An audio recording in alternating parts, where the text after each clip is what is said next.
بسم اللہ الرحمن الرحیم۔ السلام علیکم۔ 7th کلاس ہم لوگوں نے سورۃ الزلزال اور سورۃ القاریہ کمپلیٹ کر لی تھی۔ آج ہم چیپٹر سٹارٹ کریں گے، چیپٹر نمبر 4 خطبہ حجۃ الوداع۔ ٹھیک ہے، اس کی ہم ریڈنگ آج کریں گے سارے چیپٹر کی۔ فتح مکہ کے بعد آپ صلی اللہ علیہ وسلم نے کعبۃ اللہ کو تمام بتوں سے پاک کر دیا، لیکن آپ صلی اللہ علیہ وسلم نے ابھی حج نہیں کیا تھا۔ اسی اسنا میں سورۃ النصر نازل ہوئی، اس میں فرمایا گیا کہ اب لوگ گروہ در گروہ اسلام میں داخل ہو رہے ہیں، بس آپ صلی اللہ علیہ وسلم اپنے رب کی تسبیح کیجیے اور اللہ تعالیٰ سے مغفرت چاہیں۔ آپ صلی اللہ علیہ وسلم کو معلوم ہو گیا کہ اب آپ صلی اللہ علیہ وسلم کے وصال کا وقت قریب آ گیا ہے، چنانچہ آپ صلی اللہ علیہ وسلم نے 10 ہجری کو باقاعدہ حج کرنے کا ارادہ کیا۔ تمام قبائل میں اعلان کر دیا کہ وہ اگر چاہیں تو رسول صلی اللہ علیہ وسلم کے ساتھ حج ادا کر سکتے ہیں۔ اس اعلان پر مسلمانوں کی ایک کثیر تعداد نے لبیک کہا اور تمام اطراف سے مسلمان گروہ در گروہ مدینہ منورہ میں جمع ہونا شروع ہوئے، اور چند ہی دنوں میں 1,14,000 مسلمانوں کا مجمع جمع ہو گیا۔ آپ صلی اللہ علیہ وسلم تمام مسلمانوں کو ساتھ لے کر 26 ذوالقعدہ کو مکہ مکرمہ کے لیے روانہ ہوئے۔ آپ صلی اللہ علیہ وسلم آپ اپنے ساتھ قربانی کے لیے 100 اونٹ لیے۔ مدینہ منورہ سے 10 کلومیٹر کے فاصلے پر ایک مقام ذوالحلیفہ، ٹھیک ہے، اس تھا ذوالحلیفہ سے آپ صلی اللہ علیہ وسلم نے مسلمانوں اور دوسرے مسلمانوں نے حج کا احرام باندھا۔ 4 ذی الحج کو آپ صلی اللہ علیہ وسلم مکہ مکرمہ میں داخل ہوئے۔ خانہ کعبہ پر نظر پڑی تو فرمایا، اے اللہ اس گھر کو اور زیادہ شرف عطا کر۔ 8 ذی الحج کو آپ صلی اللہ علیہ وسلم مکہ مکرمہ سے منی تشریف لائے اور یہیں رات گزاری۔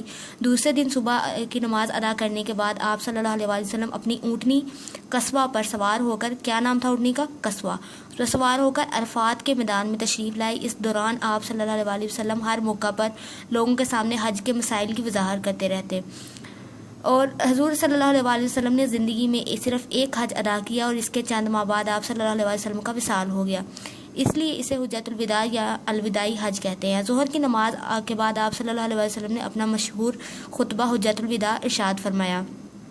میدان عرفات میں خطبہ سننے والوں کی تعداد قریباً 1,44,000 تھی۔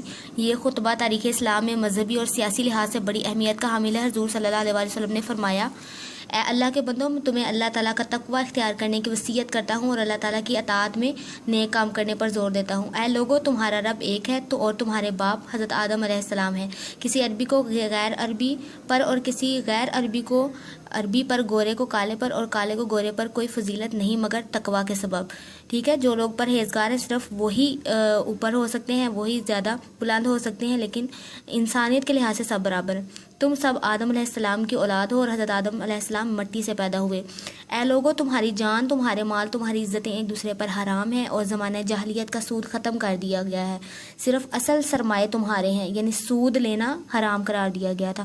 نہ تم کسی پر ظلم کرو اور نہ کوئی تم پر ظلم کرے۔ خبردار، جس کے پاس کسی کی امانت ہو بس اسے چاہیے کہ وہ مالک کو لوٹا دے۔ اے لوگو، تمہاری عورتوں کا تم پر حق ہے اور تمہارا ان پر حق ہے۔ تمہارا حق یہ ہے کہ وہ تمہارے بستر کو کسی غیر یا دوسرے سے پامال نہ کرائیں اور تمہاری اجازت کے بغیر کسی ایسے آدمی کو گھر میں نہ آنے دیں جسے تم ناپسند کرتے ہو، اور کوئی بے حیائی کا کام نہ کریں، اور تم نے انہیں اللہ تعالیٰ کی امانت کے طور پر حاصل کیا ہے اور اللہ تعالیٰ کے حکم سے تم نے انہیں اپنے لیے حلال کیا۔ عورتوں کے بارے میں اللہ تعالیٰ سے ڈرو اور ان کے ساتھ بھلائی کا سلوک کرو۔ خبردار، ہر مجرم کے جرم کا وبال اسی پر ہے۔ باپ کے جرم کا بیٹا ذمہ دار نہیں ہے اور نہ بیٹے کے جرم کا باپ ذمہ دار ہے۔ اگر کٹی ہوئی ناک والا حبشی بھی تمہارا امیر ہو، یعنی تمہارا سربراہ ہو، تمہارا بادشاہ ہو، اور وہ تم کو اللہ تعالیٰ کی کتاب کے مطابق لے کر چلے تو اس کی اطاعت اور فرما برداری کرو۔ لوگو، میں تم میں 2 چیزیں چھوڑے جا رہا ہوں، جب تک انہیں تھامے رہو گے ہرگز گمراہ نہیں ہوگے، یعنی قرآن اور مجید اور اپنی سنت۔